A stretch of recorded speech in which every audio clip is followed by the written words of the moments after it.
extend a very warm welcome to all of you in this webinar cum panel discussion on humanitarian crisis during Corona, challenges and remedies, organized by Amity School of Liberal Arts, Amity University, Haryana. In this panel discussion, we have a trio of three eminent educationists who shall enlighten us with their invaluable thoughts on this stated theme. First of all, we feel truly honored to have with us Dr. Vikram Singh, a retired IPS officer and former Director General of Police, Uttar Pradesh, who is currently serving Noida International University as its Chancellor. Then we have a renowned strategist, innovative leader, and economist, Professor Kamlesh Mishra, who is also the Vice Chancellor of Rishihood University, Sonipat, Haryana.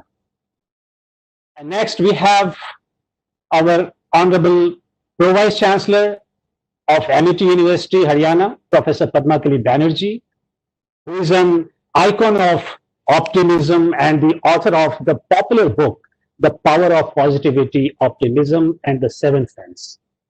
Professor Banerjee is also the fellow of the prestigious Somatic Inkblot Society and affiliate of the American Psychological Association. Her recent prestigious awards include Greenville Leadership Award from USGBC and Award of Excellence from INSPA for her contribution in psychology. Well, expressing my profound happiness and deepest sense of gratitude to these three illustrious trio of knowledge, may I request all our esteemed participants just for a while to unmute their mics and give a huge round of thunderous applause for our distinguished panelists, please. Well, setting the background of this panel discussion, it goes without saying that COVID-19 has halted human lives across the globe, and India is no exception. After 3 consecutive lockdowns, clamped without well-crafted strategies, India today is not the same as it used to be. A great hope and care were assured, but as the time progressed, the narratives, dialogues, and discourses started changing about the norms and forms of lockdown. In the first phase of lockdown, if you remember, when a host of countries opted for saving economic health of their countries, India was more concerned with saving physical health of its nationals or citizens. But in the second phase of lockdown, we became for our livelihood. And in the third round of lockdown, an announcement was made that people should learn living with Corona with precautions. And kind of, trial and error approaches and widespread uncertainties, what we see all around today is an atmosphere of despair and lack of human management, resulting into an unprecedented humanitarian crisis of different sorts. Despite the fact that government has made several welcome moves to strengthen our health sectors for stopping the spread of coronavirus, the country is today battling and grappling with several humanitarian challenges, issues, and emergencies, such as crippling health sector. You have the lack of basic services, economic crisis, job crisis, family crisis, migrants crisis, food crisis, leadership crisis, and whatnot. I may be wrong. I may be wrong in the eyes of wise, but now it seems we are somehow surrendering to Corona. Given the fact that Corona is a new challenge for the government, we are not going to discuss anything in hindsight in terms of what government should or should not have done. But yes, as a citizen of India, we are deeply concerned to see several decisions being taken, such as the sudden announcement of the lockdown on March 24th, without any prior notice, opening liquor shop during lockdown, asking normal corona patients to take medication at home, etc. Not only that, the worst comes to the worst. When after losing their jobs, the migrant workers, desperate to reach their hometowns and villages, traveling a distance of 1,000 kilometers without food, receive ill treatment from the local administration and their own villagers. You all know that what happened this morning. We lost 24 migrant workers in an accident in UP. So in this adverse scenario, today we have all assembled on this virtual platform to discuss what we were, what we are, and what we are going to be. And I would like to open this panel discussion by inviting our chairperson, Professor Padmakali Banerjee, to give her thoughts to start with on possible ways of mitigating humanitarian crisis caused and posed by COVID-19. Over to you, ma'am. Today, a great panelist. We have with us most distinguished vice chancellors, Dr. Singh and Dr. Mishra, and I think great beginning and the start which has been made by my colleague, Dr. Sanjay Jha. The topic of today is something I must give you a different perspective, that humanitarian crisis was always there. We have suddenly become aware of the crisis when this pandemic hit us almost after 100 years. So I just want to throw some light on the fact that if you look at, yesterday was the World Family Day, right? And we have seen today in this crisis that many families were separated. So many of we are not only concentrating about India and about the workers who are much miles away from their home or who have lost their livelihood. We're also looking at countries who are already suffering. If you look at the ongoing problems that was happening in Somalia or any of those places, those crises became bigger at the moment. If you look at India or even in Geneva or South Africa, you name it, or even in Los Angeles, there has been a great strike related to the hunger crisis. And if you look at the statistics, you will see that alongside, we also have starvation crisis, because not only hunger is going to be a problem or poverty, which was already a problem, but because of this breaking the supply chain, we are seeing a huge problem. Suddenly, we have all woken up. We were in a beautiful dream. We were walking, we were running in our own lives, and we have seen a severe, there are no, Dr. Jha, there are no clear-cut solutions that we can look at. But in the beginning of the session, I just want to say that we have to really go in for a very eclectic approach. Of course, what India is talking about, a certain mission where right from what the Prime Minister is wanting to achieve, where he's talking about being vocal about local or trying to bring in more money in the economy. I'm sure at different levels, people have to work very hard. I must tell you that India, we are a very youthful nation. We have large population. I mean, somewhere they have to be part of this decision. They have to be part where they are going to make the change. So we are looking forward for many social entrepreneurs who are going to come up and bring solution. Coming to bureaucrats, if we break India into smaller districts and look at the district magistrates and all of these officers, I think a lot of policy making needs to be done, where people have to take about, they need to look after their community. If you look at education per se, let me tell you that today we are at Amity University, Haryana. I'm so happy that we are hosting such an important topic. I must tell you that it is so close to our heart, because unless you take care of your society, education is incomplete. So through the educational institutions, higher education institutions, schools, a lot of thought leadership will come, and that is how you can make an impact into the society. I think it has to be for all. And if you want to change the world, you cannot change the world. You cannot change your country. You cannot change your society. You cannot change your community, but you can change your own self and your family around. So I think each one in the country, if we all work together and look at these crises, I'm not in fact touching on those data of more than 80,000 people who are affected, but look at people, the statistics, which is not talking about are the deaths that is happening due to hunger, death that is happening due to the mental illness that is there, death that is happening due to the loneliness that people are suffering from today. So these are some of the bigger challenges, and I think towards the end of the session, we would try to create a roadmap and give solutions. In fact, as I speak, month of May is the World Mental Health Awareness Month.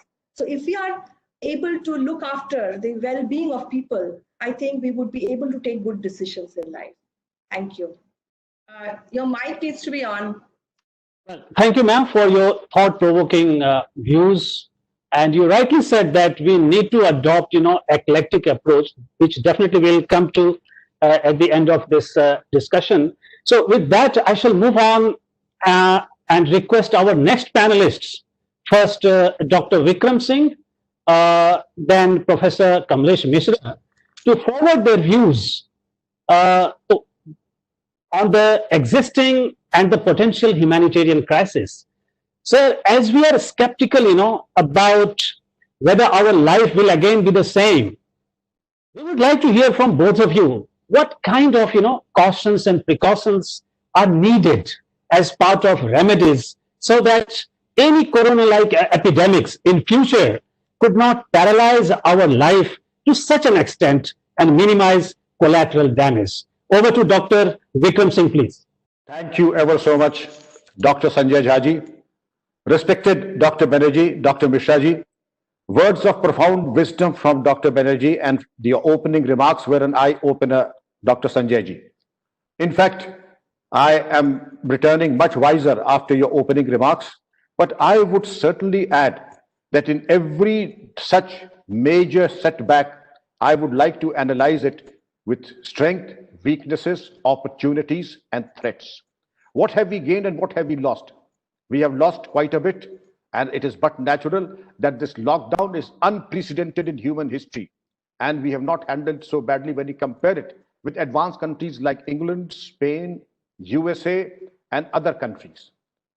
Our medical facilities infrastructure leave much to be desired. Our testing continues to be abysmally low, and our statistics obviously are warped because they don't take into account the large number of the population that has not been tested. But I would say, like any calamity, to be forewarned is to be forearmed. And as you very rightly mentioned, Dr. Jha, in your opening remarks, I wish there was a greater application of mind and a greater attention to detail. Application of mind and attention to detail will see you through most of the crises. But I was a little disappointed when I saw large segments of migrant labor population, their problem not being addressed. Their moving from destination A to B was not seamlessly ensured. After all, what is the government there for? Then the insensitive administration. By and large, every policewoman and every policeman rose to the occasion and gave an excellent account of herself and himself. But there were disturbing cases, and there were cases which were just not, they should not have happened. There have been cases of spraying of pesticides and insecticides on migrant laborers. There was unwarranted use of disproportionate use of force, which was totally avoidable. Today, administration has to be by way of policing by consent and community policing. We'll come to that later. But your first question is, what are we to do and what should be a plan or a roadmap for the future? I would say this calamity does not allow me the luxury of saying, after the calamity is over, where my job will be intact, what will be my physical health, what will be my mental health. Therefore, today it's the time to reinforce first my physical health. I should try and focus on my weight management, my health, my body is to mass ratio, and see that I am in optimum physical health. Then my mental health. How well informed am I? Am I giving way to negative thoughts? The castle of my mind is getting negative thoughts.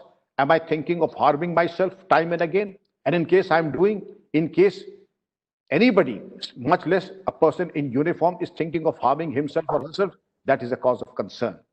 You may have heard, Dr. Jha, the unfortunate incident of a CRPF constable killing his 2 children, his wife, and then shooting himself. These are horrible fault lines that perhaps Professor Banerjee is the right person to address these problems, but these are not small issues. They cannot be dismissed underneath the carpet. PTSD, post-traumatic stress disorder, is likely to set in sooner than later. Then I come to the after I say physical, mental, I would say emotional health. And emotional health would incorporate how really is my resilience? How do I take calamities? Am I capable? Do I have a shock absorber at home? Professor Banerjee rightfully said, family is not just a collection of people. Family is a buffer. Family is a shock absorber. Family is one person where in a moment of distress, I have so many shoulders to lean on. Let us not deprive ourselves of that luxury, the family that has been gifted by God.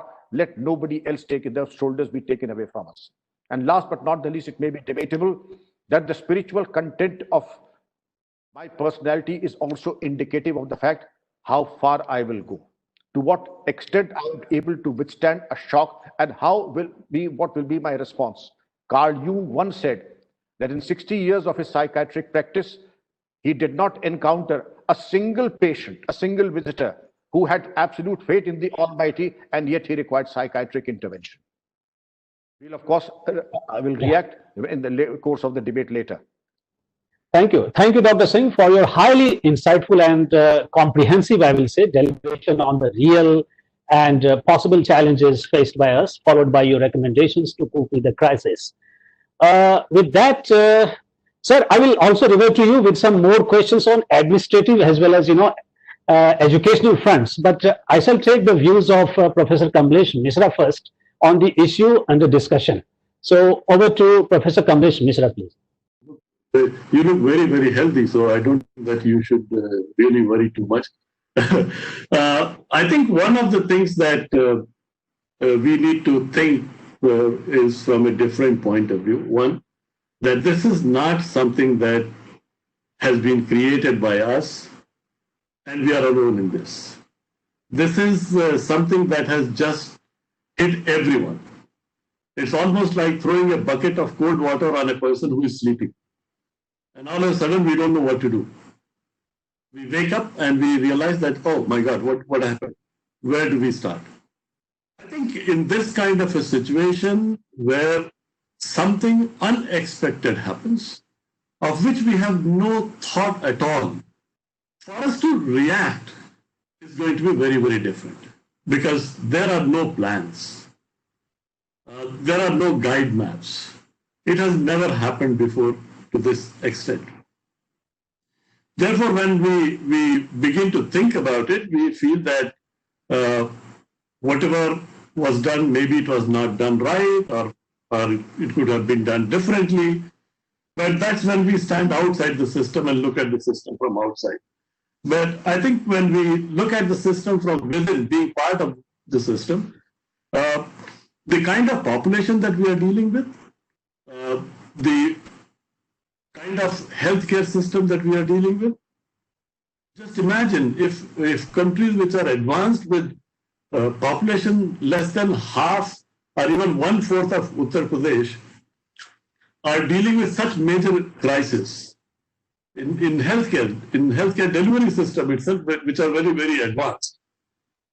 I think from that point of view, I think we have done a marvelous job. We have done an extremely beautiful job in trying to contain this. I'm not at this point going to say that we have reached the best of the point. I think we still have to see the worst of it to come. But I think what we have done beautifully is that we have bought time to prepare ourselves.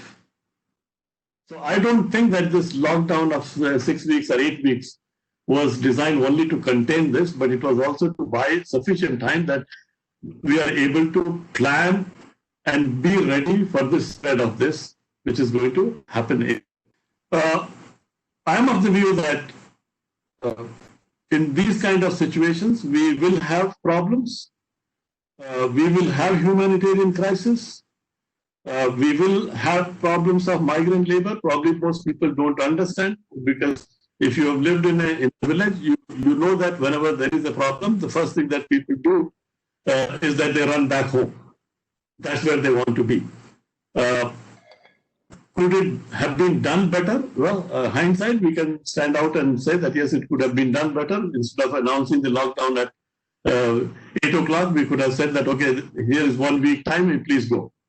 but that 1 week time could have made a mess of the whole country, and it is possible that we could be having dead bodies lying on the roads. So, different possibilities emerge from something like this. So I feel that the humanitarian crisis that is happening, or it is even more likely to happen to a larger extent, was unavoidable and probably is unavoidable. What try to reduce it? How do we contain it? How do we try and help people to a level that they can survive and they are not hungry? I think that's what we need to do. Sanjay, your mic. Sanjay, are you on mute? Well, thank you, Professor Mishra. I think now I'm audible. And you have really given a great piece of suggestion to cope with any epidemics like corona. And moving further, we know that the purpose of lockdown coupled with social distancing was to keep corona at a distance, not humanity at a distance. But unfortunately, under the fear of corophobia, we are becoming day by day very secluded, indifferent, and insensitive by nature, which I have termed as sensitivity crisis. Since this issue is more pertinent to human cognition, which is a specialized area of Professor Padmakali Banerjee, so we would like to hear from ma'am some effective measures to cope with mental well-being and sensitivity crisis. Over to you, ma'am, please. Well, a lot of good thoughts have come by, and we have realized that whenever any pandemic or epidemic hits anywhere, any part of the world, the first people who are hit are the people who are below the poverty line. Definitely because they do not have a long-term plan of taking care of themselves. They're living by the day. And one of the things that I say, for the love for the poor, people always keep it as a social work where they think that it is only there when you are in a good state of mind. So one of the things that you see, if you look at some of the measures that, psychology has always taught us, I think this whole area of well-being, I am a staunch believer of what Aristotle talked about, many years ago, before Christ era. When we look at you often get the sense of fulfillment through leading a very virtuous life, a life where you are able to not only be gracious, but where you are able to show your gratitude. So one of the things that you see in terms of well-being, happiness is most misunderstood. People view happiness as only the pleasure part of happiness, which includes positive emotions. But the major, thrust areas is actually the moment you are providing service to others, you're in a better mental frame of mind. Second, very major problem that we are witnessing today is because there is a crisis, because of the fear that something is going to happen to me, we have trying to create a protective shield around us. And what is it doing? It is making us even more selfish. So while it is important to keep the elderly well and safe, but that doesn't mean that you cannot do anything. Today, thanks to the kind of technological revolution, you're on a real time interacting with your grandpas and grandmoms and everybody else. So somewhere, I was moved by the work of one of the old gentlemen. I was seeing he receives a meager sum of pension. I was looking at a case study in Kolkata where a gentleman, he's about 90-year-old, and he called the police people. So police people thought that he needed help, but he was actually donating for the poor. So he donated 10,000 rupees. For him, that 10,000 was more for his survival. But look at the kind of, service that he wants to do. So if each of us, in wherever we are, if we are able to serve them, that's going to be important. And since you're talking about few tips, definitely we have been talking about it. Some of the articles have been published, but I think having proper sleep, trying not to consume too much of news that is constantly scaring you. In fact, utilizing your time for better engagement, what better than learning something new? So all of these things will help us go through the situation to be better mentally. And of course, keeping in mind of the people around you, the family, the caregivers. And definitely we are looking at the, I think India is very, I would say, we receive so much of help from our house help. So are we really taking care of them, not just by providing money? Are we taking care that they are also aware of the situation, how they should take, charge of the physical distancing? Many of them have people dying at a village in, say, Gujarat, and they have not met their near and dear ones. So healing, one of the best ways to get healed is when you heal another person. So these are some of my thoughts. Thank you. Very, very well said, ma'am. You rightly said that we need to go for better engagement by utilizing our time. Thank you, ma'am, for your highly effective suggestions to cope with sensitivity crisis. With that, I shall revert to Dr. Vikram Singh, who has seen many transitional phases of police force. I hope Dr. Singh is there. Yes, I'm here. Can you hear me? Yes, yes, sir. So, you have, sir, seen many transitional phases of police force during your relentless Indian police service of about, I think, 45 years. Sir, as we know, our police forces have always been on their toes. They are giving their services tirelessly round the clock. And in performing their duties, many of them also, lost their lives during this ongoing corona pandemic. So we salute them for their service to the nation. But in our war against corona, we feel that our police force could have been little kinder and more sensitive, and could have shown, a little more compassion, especially towards the migrant workers who were treated, in a very demeaning manner when caught by the highway police. So, sir, how do you look at the crisis of humanity, sensitivity, and empathy? Please, sir. You are very right, Dr. Sanjay ji. I have sweetened the salt of the police department for many, many decades, and I have immense respect for them. And this pandemic has brought out the best in the uniform, and there cannot be a better occasion to collectively salute the might and the service concept of the police department. No other than the iconic Amitabh Bachchan yesterday drew and made the display page of his Twitter handle as that of the Maharashtra police as a tribute to the good work done. But 99% of good work done by 99% of the force goes into oblivion and gets a bad name by isolated examples of abrasive behavior, rude and insensitive behavior. You are very right. There are isolated examples where migrant labor were treated shabbily. They were disinfected by pesticides and insecticides, which does not happen in any civilized society. Two, they were not only made to sit and squat, made to do push-ups and sit-ups, right, which was totally beyond the call. It's absolutely an illegal and an immoral act, if I may say so. Police is a very professional job. 99% they have given an excellent account of themselves. And to go back to what respected Professor Banerjee has said in profound words of profound wisdom, that I have had the privilege of interacting with constables, officers, and men and women of very meager resources, but they feed 5 families in their neighborhood every day. And I ask them, what prompts you to do it? उनका साहब खाना अगला खाता है, पेट मेरा भरता है. There cannot be a more articulate and a sublime way of expressing what service and what an emotional and a spiritual high they get. But 99% of good work is obliterated by 1% of abrasive and a knee-jerk reaction. That is unwanted and wanton use of force, use of foul language, and third, being insensitive. Of the hundreds of success stories that I could tell you of the police which are heartwarming, one such story. And therefore, I would suggest, please do 3 things. Policing by consent. We are not living in a feudal. The people whom we are handling are not criminals. They are brothers, sisters, our parents, and our fellow men, and they are in a state of acute distress. Run the extra mile to serve them.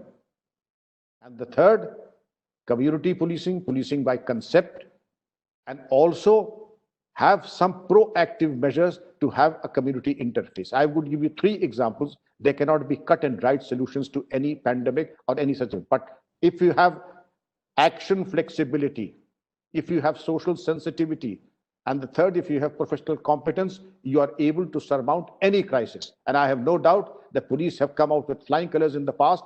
They are coming out with flying colors now, and I have no doubt that they'll come out with flying colors in the future as well.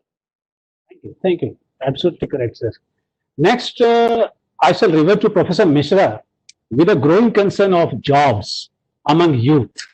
On the one hand, the absence of market activity and closure of production companies during this ongoing lockdown has severely affected both salaried and non-salaried workers.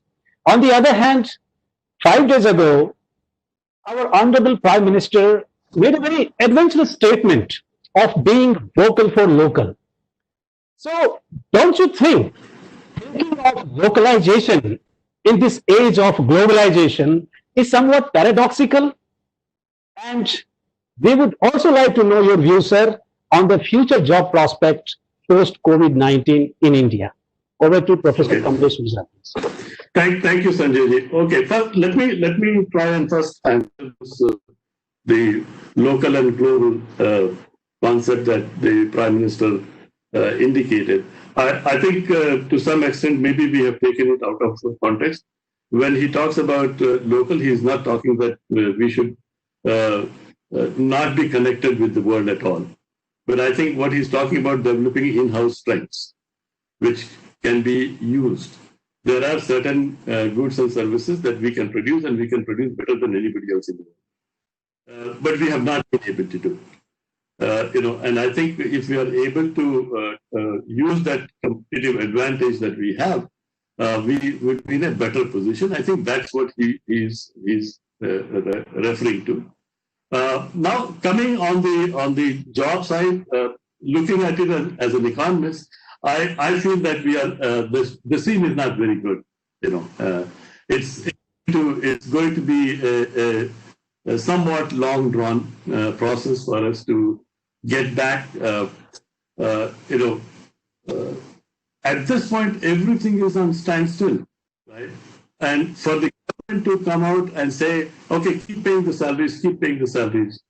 Well, the problem is that the private sector will not be able to continue with that because salaries are not paid out of taxpayer money. It is paid out of profits or surpluses that are generated in running a business. So for some time, they will be able to continue to pay something, and then they will start laying off more workers. Now, there is a possibility that some sectors will decline very, very fast, and some sectors will pick up very fast also, and some new areas will emerge. But overall, I think that the job scene is not going to be very, very important. So I think that's something that we should be prepared to, which means that there will be an economic slump. We are already heading towards that kind of a recessionary state. I don't think that it's going to just turn around one day because 20 lakh crore has been now promised to be put into the system. I think it will take some time. There are 2-3 factors that are going to influence what's going to happen. One, we ourselves have become used to living with very little things now. All of us, we never realized that we could live with so less that we need to survive. All of a sudden, everybody has realized that a lot of money that we were spending probably was not required to live a decent life also. So it will take us some time mentally to get out of that frame of mind. Lot of sectors like hotels, restaurants, these are going to be hit very badly. Because even if we open up the system, there is going to be a larger population of those who have the purchasing power who will still restrict themselves from going out. Middle class, I can understand the labor, the poorer people will probably go out because they need to work and they need to earn something. But the middle class, which has the purchasing power, probably will continue to hold itself from going out, which means that they will end up spending lesser money, and therefore it will take time for the economy to kickstart from that point of view. So I think we should fairly understand that by this year is gone for us in terms of the jobs. We should not even think about adding more. The question is, how do we maintain the level at which we are? Even if we can do that, it will be a good thing. So the scene is not very good at this point. It will take the expectations that people have built into their mind is going to take some time for it to come out, to jumpstart the economy. I'm not saying that 20,000 lakh crore is not going to have an impact. It will have an impact, but it's not going to be as fast as what we would have thought. So we have to hold our breath. It's going to be a bad time. Nobody knows for certain. Everybody can make all predictions, but at this point, the truth is that nobody knows exactly what's going to happen. We all have to watch and see. Yeah, with these remarks, I think we received, one message, this morning, and it was, from Asian Paints, the MD of Asian Paints. Asian Paints, he has increased the salary of his employees, which is a very positive leadership, I can say, So I think that kind of leadership is also needed. Yeah. Yeah. See, obviously, we would like at this point, I feel that one of the things that everybody can do is to at least take care of people who are dependent on you, if nothing else. Each person can take care of their maids, their gardeners, their drivers. At least it's a lot of help, because I'm certain that the government cannot reach out to everybody and give everyone, because the government also has a constraint on how much money they have. After all, the money comes out of taxpayers' money only, right? So there is a limit unless we decide that, okay, let's print. Its own adverse effect that is going to be there. So Thank you, Professor, for your insightful reflection on the job crisis. Well, my final question to all our panelists is, do you agree the mode of online teaching that we have adopted and adapted to will help us achieve the set goals of academia? If your answer is yes, please tell us how. And if your answer is no, please tell us why. First, I will start with Dr. Vikram Singh. Dr. Jha, my answer is yes with a capital Y. Online education is an international best practice the world over. It has been thrust upon us because of the COVID-19 pandemic, but the fact remains and the ground reality is online education is the system which is prevalent the world over. We have taken to it rather late and because of the compulsions. Nevertheless, there are certain things that have to be done in the Indian scenario. First, the hardware and the software compatibility. 2, the broadband connectivity. 3, identify the appropriate platform that is user-friendly. And also those of our rural students who are a large chunk, they need to be user-friendly. And then you have to have a platform that is absolutely user-friendly. And then, since we are accustomed to the Gurukul culture of face-to-face interaction, that can happen and that has to be dovetailed with online education. And then I think, Dr. Jha, there is no looking back. Therefore, I'm for one to promote online systems. Great. Then Professor Mishra, please. Okay, let me start by saying first that the concept of online education, there are different. It's a different market altogether worldwide. Yes, it has been there everywhere, but the market for online education and market for face-to-face education were two different things. Online education was introduced for those people who were adult learners first. They were full-time employees who could not attend college and get degrees by attending face-to-face. So that was a different kind of a market for which it was created.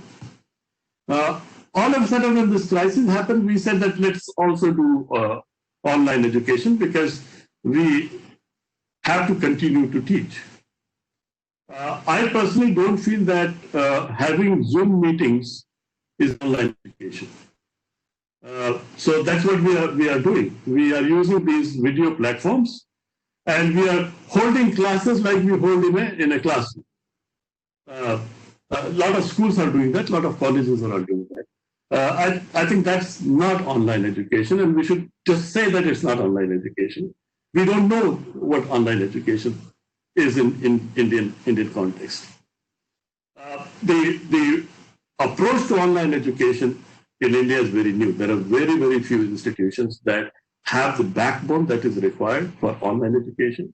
We also need to understand that online education has a different pedagogical issues, the curriculum design, the delivery design, the assessment design, everything is different.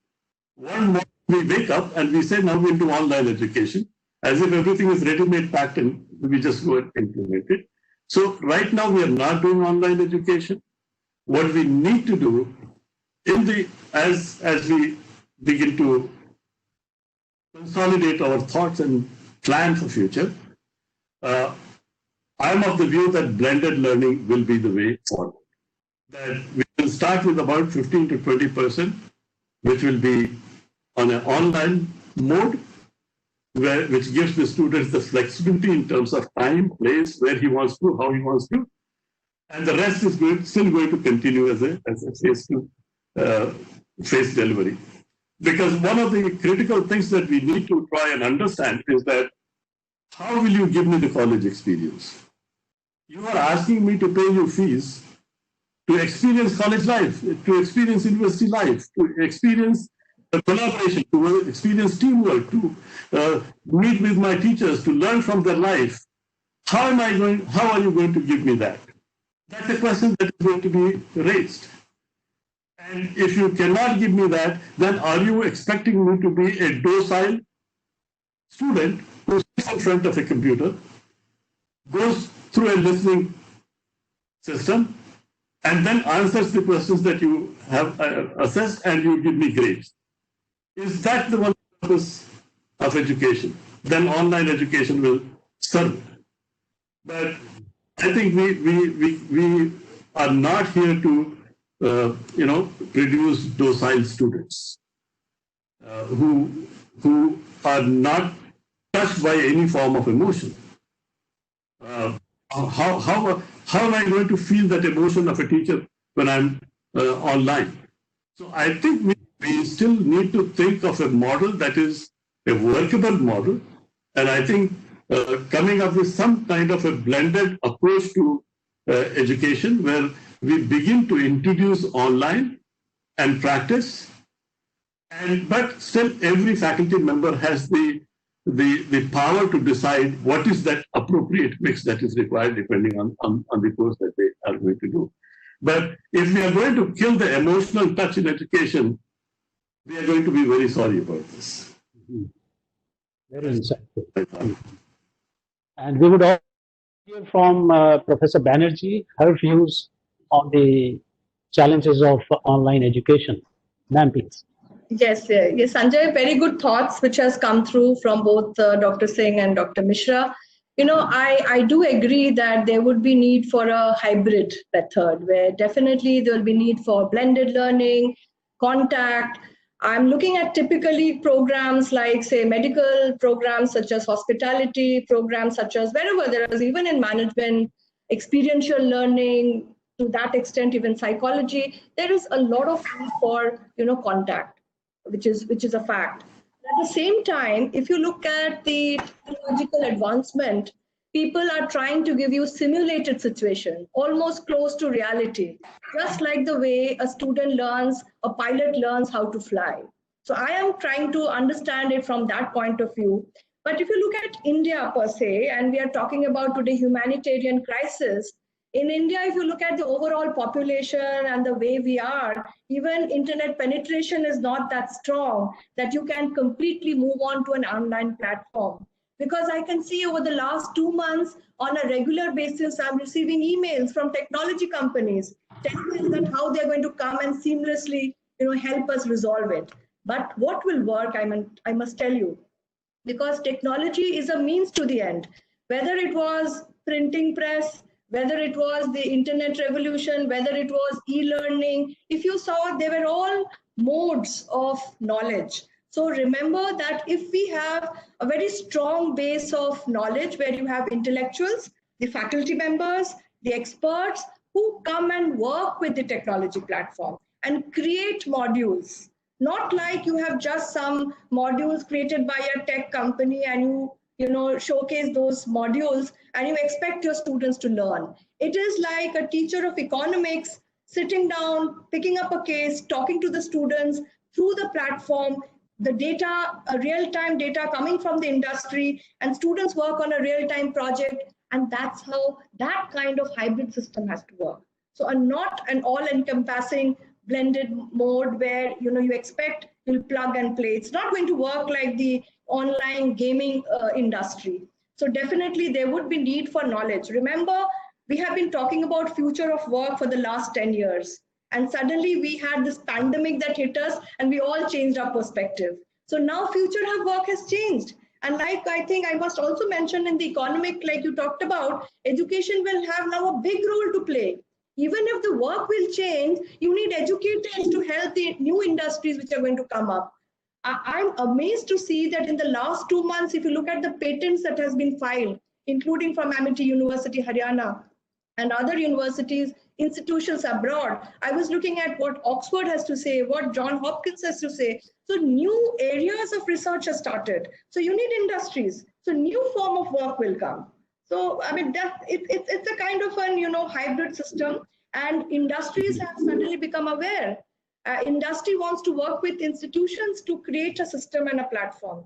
So I mean, and we don't have a clear-cut answer. I mean, there are a lot of, we can see the path, we can see where we are going, but we do not know where we will reach, because we have been talking about from moving from an, I would say from a knowledge economy, post-knowledge economy. Now we are an innovative economy. So this innovative economy will help us create new, curriculum design and delivery system. So this is what is my thought is, and all of the senior administrators, institution heads, vice chancellors have to really work through that what and how are we going to look at our people, and more so because India is a young nation. We are talking about India becoming a superpower. That can happen when we have a very, very strong fundamental knowledge base, not just believe on any technology coming in and taking away into the classroom, but as a means, as a tool, definitely yes. Very well said. Well, so having heard all the panelists, our audience must be having a volley of questions. But given the time constraint, we can take only 2 questions each for our panelists. And before we conclude this enlightening session, which was primarily aimed at understanding existing and potential challenges posed by COVID-19 and their possible remedies, I can say many students are there attending this session. So before I take some questions, I would like to request all our panelists to say a few words of motivation for our students in this testing times of Corona, and thereafter we'll take questions. So maybe I can take the views of Professor Singh first. Dr. Vikram Singh, please. Sure. My dear students, do not be misguided by negative thoughts, and do not allow negative thoughts to enter the castle of your mind. Your mind has to be programmed, because if you don't program your mind will program you. You are men and women of steel, and a higher destiny waits for you, so that you can do the nation proud, you can do your parents proud. Utthisth jagriti prapyavarani bodhat. Arise, awake, and stop not, as Swami Vivekananda's clarion call was, that tough times do not last, but tough people do. You are, and I said before and I repeat, men and women of steel.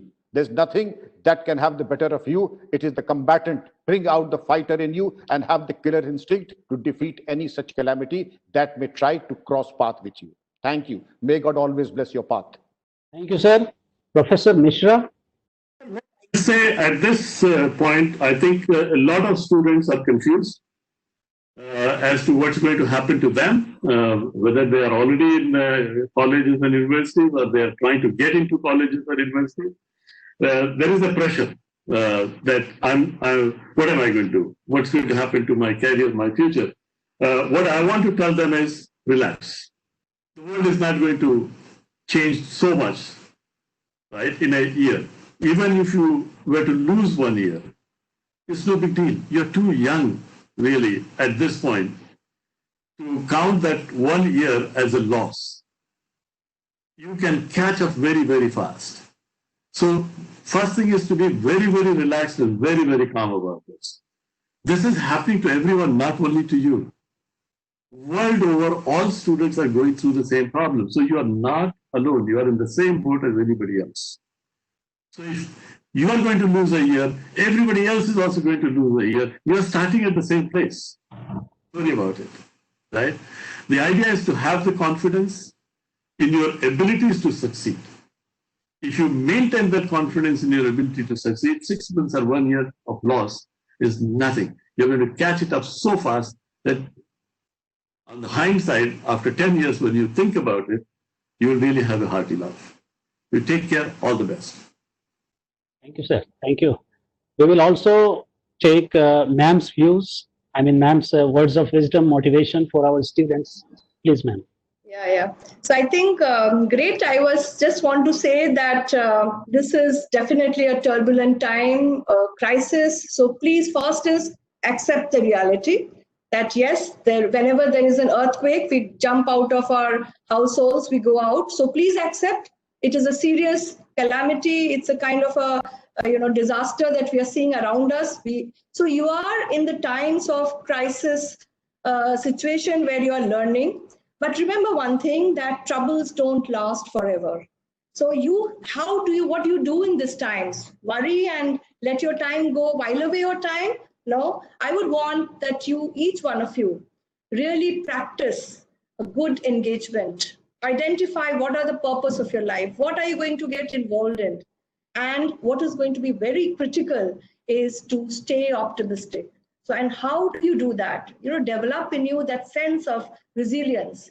And as I told you in the very beginning, each one of you should be the change agents.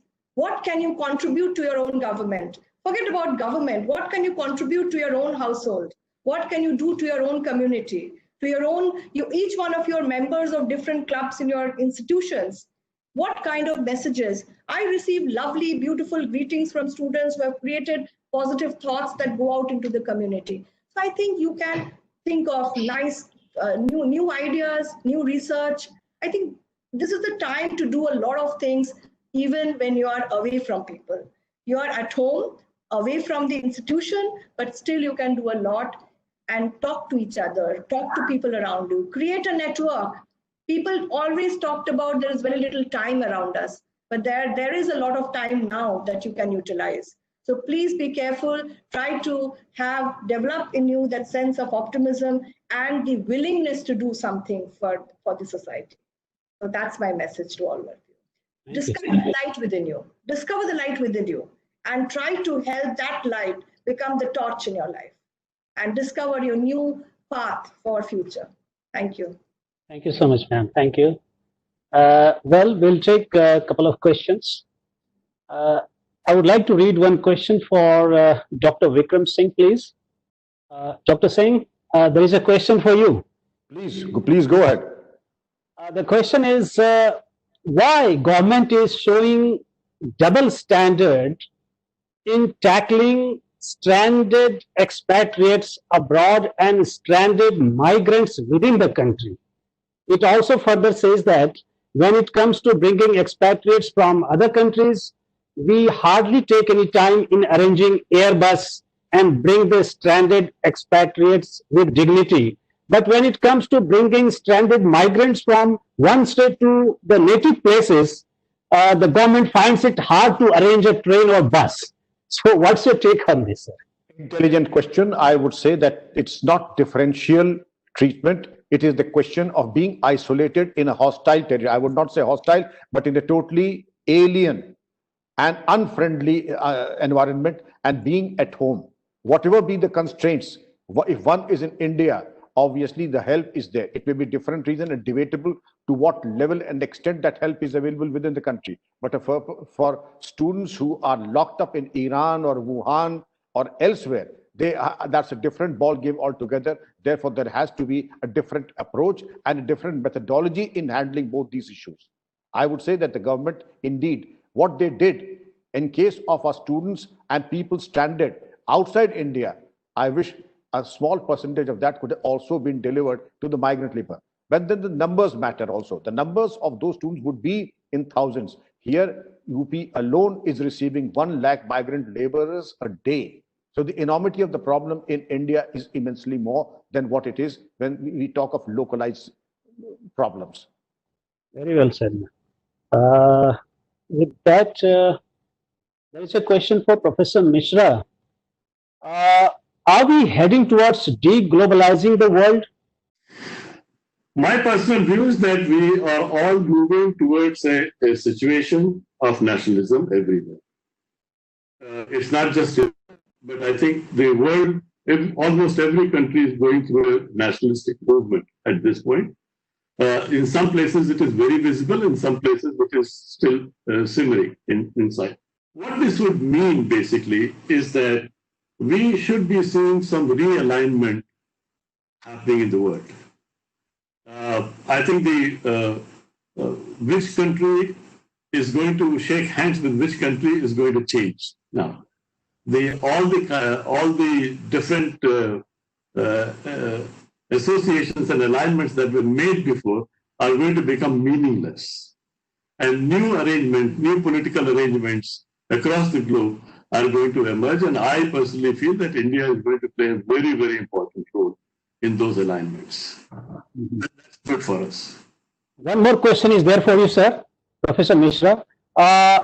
Should we better health of our nation or its nationals, I mean citizens? Well, I don't think that the nation can have a better health without the health of its citizens. At the end of the day, nation is only a collection of people. So I think it's important that at individual level, we need to ensure that everybody is healthy, everybody can be taken care of, everybody has enough to eat, everybody has a place to live. This is important. Prosperity of a nation, at the end of the day, boils down to prosperity of the individual people. You know, unless we are able to bridge this gap between the haves and the have-nots, we will always have this kind of problem. And my hope is that we have a lot of discussion on these issues, but I'm of a firm belief that if you do not industrialize, you do not manage your agriculture, you do not have agriculture which is very professional, you can't take care of the people. You need care. Thank you, sir. And we have one question for all three of you. It says that man is the most powerful enemy of another. What are their views? I mean, your views, all three of you. Man is the most powerful enemy of another. What are their views? A gentleman is asking. It is more like a statement, I would say, Dr. Jha. It's more like somebody's own viewpoints. So personally, if you look at how civilization has grown, this is not true. Human beings are, they are more intelligent people. Although we are talking about a humanitarian crisis, but one of the big ways that a human is different from the animal is that there is socialization, there is care, there is, love, compassion. So I do not agree, but, it is always things like where there are problems is related to issues which are related to some other problems, like when there is scarcity, when there is starvation, when there is poverty. So you see that set in. So primarily, if you look at, we all want to live together in harmony. And more so, you will see peace will take over. The world that we are witnessing now, it is definitely, we are going to see more of spirituality, more of peace around the world, because, we are in an interdependent global economy today. So whatever is happening here is not just for India. Look at the example, whatever happened in Wuhan, we are all, we are today facing the trouble. So we have to understand that we are in an economy where there is interdependence. So slowly, world peace, all of these bodies will come together. There will be a difference. We have seen how, these different forums came up, like BRICS and others. So like that, we are going to have more importance. And definitely, we humans live for humans. So I do not want to believe that human beings are against each other. Okay, thank you, ma'am. Any reflection from Professor Mishra or Dr. Singh? Yes, I would like to remark, Dr. Banerjee has summarized it all, but give peace a chance, give love a chance. I feel that the ultimate, कहते हैं धर्म की आत्यांतिक अभिव्यक्ति तब होती है जब जीवन के खेल और तमाशे समाप्त हो जाते हैं. Ultimately, it is the innate nature of every human being to be all loving, to be compassionate, to live in peace and harmony with his surroundings. It is an unnatural and a stopgap arrangement that perhaps one becomes violent. But this is only a stopgap and a temporary phase. The ultimate, it is peace, anand, and harmony. Professor Mishra, would you like to add something? My view is a little different from both of them. I feel that if you look at the history of the world has been defined by violence and wars. It is about possessions and powers. Throughout history, that has been. Nothing belongs to us, but we decide this is my country and that is your country. And a piece of, when it doesn't belong to anybody, it is a part of the nature. So I feel that human beings are capable of self-destruction. And I think we should be very aware of this, that we have the capacity to destroy our whole race. And unless, yes, I agree, it would be the greatest thing that peace prevails. And a lot of people in India believe with what Dr. Singh and Padma have said, that let's give peace a chance. The question is that does everybody else believe in it?